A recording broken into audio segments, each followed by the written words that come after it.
Praise the lord. హల్లెలూయా. దేవునికి స్తోత్రం కలుగును గాక. సర్వశక్తిగల దేవుడు, రాజుల రాజైన దేవుడు, ప్రభువుల ప్రభు అయిన దేవుడు మరి ఒక దినాన్ని మనకి ఆశీర్వాదకరంగా అనుగ్రహించినందుకు దేవునికి స్తోత్రం కలుగును గాక. ఈ దినమంతటిలో మన ప్రియమైన దేవుణ్ణి సంతోషపరచుదుముగాక. పరిశుద్ధ గ్రంథంలో నుండి దేవుని వాక్యం చదువుకుందాం.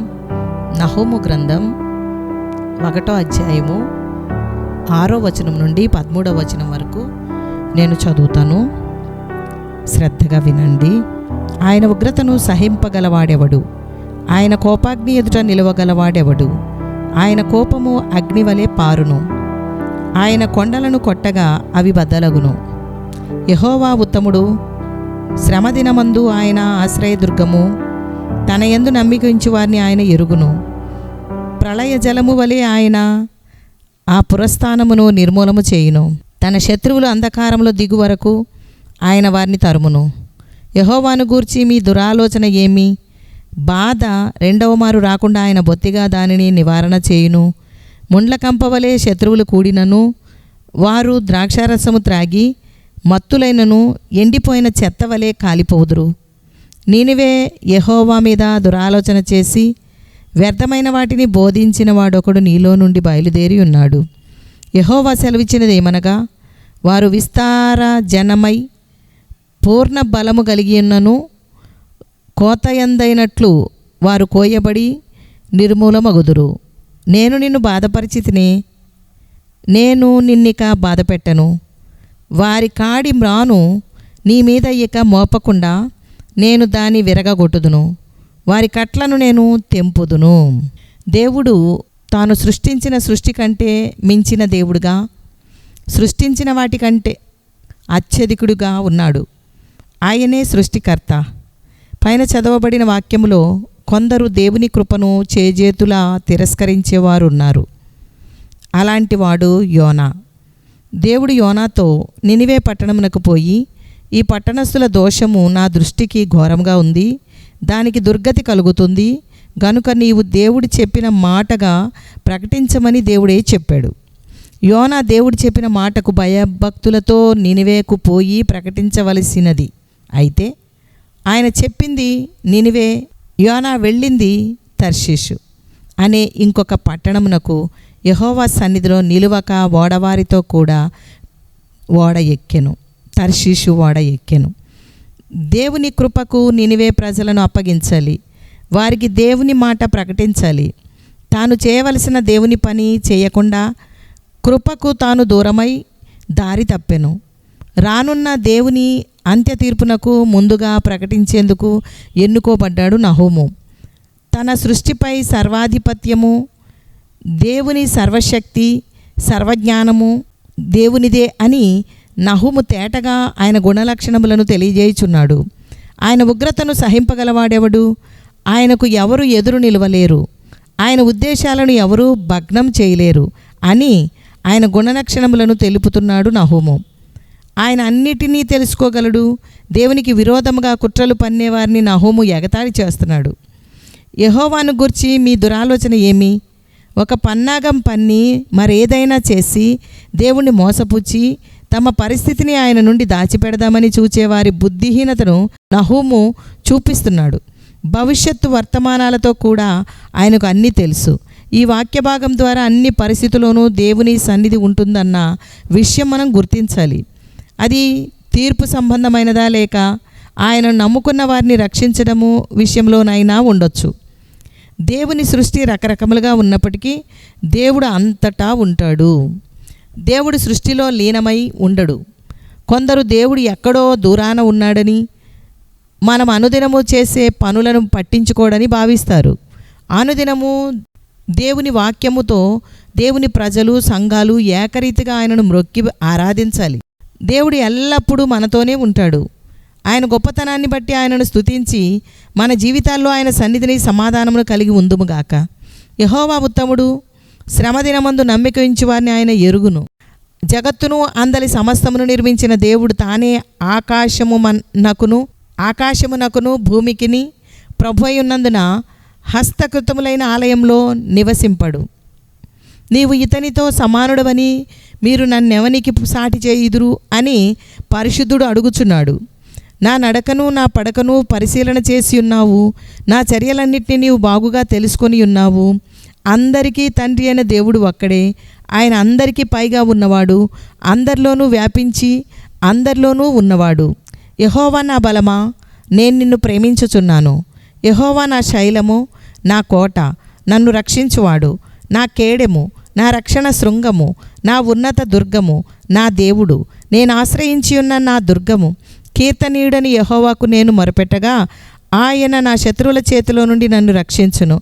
మరణపాశములు నన్ను చుట్టుకొనగను, భక్తిహీనులు వరద పొర్లు వలె నా మీద పడి బెదిరింపగను, పాతాళపు పాశములు నన్ను అరికట్టగను, మరణపు ఉరులు నన్ను ఆవరింపగను. నా శ్రమలో నేను యెహోవాకు మొరపెట్టి తిని నా దేవునికి ప్రార్థన చేసి తిని. ఆయన తన ఆలయంలో ఆలకించి నా ప్రార్థన అంగీకరించెను. నా మొర ఆయన సన్నిధిని చేరి ఆయన చెవుల జొచ్చెను. దేవుని వాక్యమును మన హృదయం నిండా నింపుకొని మాటి మాటికి ఆ వాక్యాన్ని వింటూ ఆమెను చెప్పి ప్రభుని ఘనపరచాలి. దేవుని వాక్యం, దేవుని మాట అది చాలా విలువైంది. ఆ విలువైన మాటను మనం విని విని విని మన హృదయంలో నింపుకొని హృదయాన్ని తెప్పరిలా చేసే దేవునికి మనల్ని మనం అప్పగించుకుందుముగాక.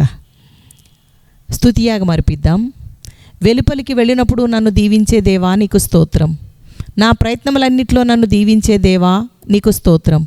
నీకు ప్రతిష్ఠిత జనముగా నన్ను స్థాపించిన దేవా నీకు స్తోత్రం. నాకు సమృద్ధిగా మేలు కలుగజేసే దేవా నీకు స్తోత్రం. నేను చేయు కార్యమంతటిని దీవించే దేవా నీకు స్తోత్రం. ఆకాశమును నీ మంచి ధననిధిని తెరిచే దేవా నీకు స్తోత్రం. అనేకులకు అప్పిచ్చినట్లు నన్ను దీవించే దేవా నీకు స్తోత్రం. నన్ను తలగా నియమించే దేవా నీకు స్తోత్రం. నన్ను పైవాడుగా ఉంచే దేవా నీకు స్తోత్రం. నాకు దీర్ఘాయుష్యునకు మూలమైన దేవా నీకు స్తోత్రం. నా ప్రాణమునకు మూలమైన దేవా నీకు స్తోత్రం. నన్ను ఎన్నడూ విడువని ఎడబాయని దేవా నీకు స్తోత్రం. నీతిపరుడవైన దేవా నీకు స్తోత్రం. యథార్థవంతుడవైన దేవా నీకు స్తోత్రం. నమ్ముకొనదగిన దేవా నీకు స్తోత్రం. నా రక్షణ శైలమైన దేవా నీకు స్తోత్రం. నన్ను పుట్టించిన ఆశ్రయదుర్గమైన దేవా నీకు స్తోత్రం. నన్ను కనిన దేవా నీకు స్తోత్రం. జనములను ప్రేమించే దేవా నీకు స్తోత్రం. శాశ్వతుడవైన దేవా నీకు స్తోత్రం. మోషేకు తోడై ఉండినట్లు నాకు తోడై ఉన్న దేవా నీకు స్తోత్రం. నేను నడుచు మార్గమంతటిలో నాకు తోడై ఉన్న దేవా నీకు స్తోత్రం. సర్వలోకనాథుడవైన దేవా నీకు స్తోత్రం. జీవము గల దేవా నీకు స్తోత్రం. యోర్దాను నది నీటిని ఏకరాశిగా నిలిపిన దేవా నీకు స్తోత్రం.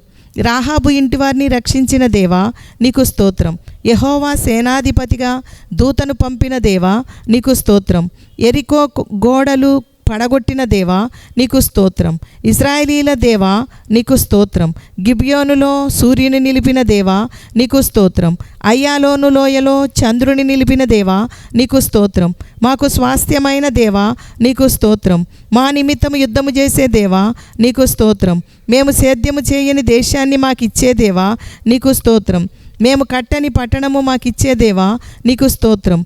మేము నాటని ద్రాక్ష పండ్లను తినిపించే దేవా నీకు స్తోత్రం. నన్ను బలముతో ఉదయించే సూర్యుని వలె చేసే దేవా నీకు స్తోత్రం. నేను చేసిన దానికి ప్రతిఫలం ఇచ్చే దేవా నీకు స్తోత్రం. నీ రెక్కల క్రింద నన్ను సురక్షితంగా ఉంచే దేవా నీకు స్తోత్రం. నాకు సంపూర్ణమైన బహుమానం ఇచ్చే దేవా నీకు స్తోత్రం. నాకు క్షేమాభివృద్ధిని ఖ్యాతిని కలగజేసే దేవా నీకు స్తోత్రం. హన్నా ప్రార్థన విని కుమారుని ఇచ్చిన దేవా నీకు స్తోత్రం. అనంత జ్ఞానివైన దేవా నీకు స్తోత్రం. క్రియలన్నిటి పరీక్షించే దేవా నీకు స్తోత్రం. తొట్టిల్లు వానికి బలము ధరింపజేసే దేవా నీకు స్తోత్రం. ఆకలిగొనిన వారికి ఆహారం ఇచ్చే దేవా నీకు స్తోత్రం. గొడ్రాలు పిల్లలను కనునట్లు చేసే దేవా నీకు స్తోత్రం. పాతాళం నుండి జనులను రప్పించే దేవా నీకు స్తోత్రం. దారిద్ర్యమును ఐశ్వర్యమును కలుగజేసే దేవా నీకు స్తోత్రం. కృంగజేయవాడును లేవనెత్తువాడువు నైన దేవా నీకు స్తోత్రం. దరిద్రులను మంటి నుండి లేవనెత్తే దేవా నీకు స్తోత్రం. స్తోత్రం స్తోత్రం స్తోత్రం స్తోత్రమేసయా నీకు స్తోత్రం. స్తుతి యాగమును అంగీకరించి స్తుతి యాగము ద్వారా ఆయనే మహిమ పొంది ఉన్నతమైన నామమును ఇంకా ఇంకా గణపరిచే విధంగా మనల్ని బలపరుస్తున్న దేవునికి స్తోత్రము కలుగునుగాక. సర్వ సృష్టికర్తను మనం ఎంత స్తుతించినా తక్కువే. కాబట్టి మనం ఎప్పుడు స్తుతించే వారముగా ఉందుముగాక. యెహోవాను సన్నిధించుడి, యెహోవాను స్తుతించుడి, యెహోవాకు స్తోత్రము చేయుడి. ఈ విధంగా పరిశుద్ధ గ్రంథంలో ఎన్నో చోట్ల స్తుతి గురించి రాయబడింది. అవును, స్తుతి యాగమర్పించువాడు నన్ను మహిమపరచుచున్నాడని దేవుని వాక్యం తెలియజేస్తూ ఉంది. కనుక మనము దేవుని స్తుతి యాగమర్పించి మహిమపరచుదుముగాక. ఆమెన్. ప్రార్థన చేసుకుందాం. సర్వసృష్టికర్తవైన దేవా, అనుదిన వాక్యము ద్వారా ఈ దినము నీ కృప దయచేస్తున్నందుకు మీకు వందనాలు. మీ వాక్యముతో మమ్మల్ని నింపినందుకు వందనాలు. ఈ దినమంతట్లో మిమ్మల్ని స్తుతించి గణపరచుటకు మమ్మల్ని జ్ఞాపకం చేసుకొని దేవా, మమ్మల్ని ఈ విధంగా లేవనెత్తినందుకు నీకు స్తోత్రం. మరి ఒక దినాన్ని మీరు మాకు అనుగ్రహించారు. ఈ దినమంతట్లో నిన్ను సంతోషపరిచే వారముగా మేము ఉండుటకు మమ్మల్ని మీరు అభిషేకించండి ప్రభువా. నా దేవా, ఇదిగో మాతో పాటు ప్రార్థనలు ఏకీభవించిన బిడ్డలందరినీ దీవించండి. వారందరికీ మీ సన్నిధి తోడై ఉండునుగాక. మీ అభిషేకం వారిపైన నిలిచి ఉండునుగాక. వారు వేస్తున్న ప్రతి అడుగులో మీ వాక్యమును వారు పలుకుతూ నా తండ్రి నిన్ను గణపరచుటకు, నీ నామాన్ని హెచ్చించుటకు, వారి హృదయాన్ని నింపుకోవడానికి కృపద ఇచ్చేయండి. మా దేవానికి స్తోత్రం. నీ సన్నిధిలో నహూము వలె నీ నామమును స్తుతించుటకు కృప కలుగునుగాక. నీవు చెప్పిన మాట ప్రకారము నీ జ్ఞానము దయచేయము దేవా. నీకు స్తోత్రం తండ్రి. నీ ఎదుట ఎవరూ నిలవలేరు దేవా. మా భవిష్యత్తును ఎరిగిన దేవుడవు నీకు స్తోత్రము దేవా. నీ గొప్పతనము హెచ్చించుటకు కృపచూపుము దేవా. నిన్ను నమ్మిన వారిని నీ సన్నిధిలో ఏక మనస్సు కలిగి ఏకరీతిగా పురుషులు, స్త్రీలు, యవనస్తులు, పిల్లలు, వృద్ధులు నీ సన్నిధిని, నీ వెలుగు, నీ ప్రసన్నత కలిగి నీకు నీవే సాటిగల దేవుడవని స్తుతించి ఆరాధించుటకు మీ సహాయము దయచేయము దేవా. అందరికీ తండ్రివైన దేవుడవు, అందరికీ పైగా ఉన్న దేవుడవు, అందరిలోనూ వ్యాపించి అందరిలోనూ ఉన్న దేవుడవు. నీకు స్తోత్రం, స్తోత్రం, స్తోత్రం, స్తోత్రం దేవా. దేవానికి స్తోత్రం. ఈ దినమంతా నీ సన్నిధి మీ సమాధానముతో నింపి బలపరచుము దేవా. యేసు నామములో మీ సన్నిధి తోడై ఉండునుగాక. మీ సమాధానము కలుగునుగాక. ఆపద, కన్నీరు, కష్టము, శ్రమ, శోధనలో ఉన్న బిడల్ని మీ వాక్యము ఆదరించునుగాక. నా తండ్రి, అనుదినము మీ వాక్యమును వారు పలికి మీ నామాన్ని గణపరచుటకు, నా తండ్రి, అనేక విషయాల్లో వారు వృద్ధి పొందుటకు మీ కృప దయచేయండి. మీరు మహిమ పొందండి. పరలోకమందున్న మా తండ్రి, నీ నామం పరిశుద్ధపరచబడునుగాక. నీ రాజ్యం వచ్చునుగాక. నీ చిత్తం పరలోకమందు నెరవేరుచున్నట్లు భూమి యందును నెరవేరునుగాక. మా అనుదిన ఆహారం నేడు మాకు దయచేయము. మా రుణస్థులను మేము క్షమించి ఉన్న ప్రకారం మా రుణములను క్షమింపుము. మమ్మను శోధనలోనికి తేక దుష్టు నుండి మమ్మను తప్పించుము. రాజ్యము, శక్తియు, మహిమయు నిరంతరము నీవై ఉన్నవి తండ్రి. Amen, amen, amen. యెహోవా మీకు తోడై ఉండునుగాక. ఆమెన్.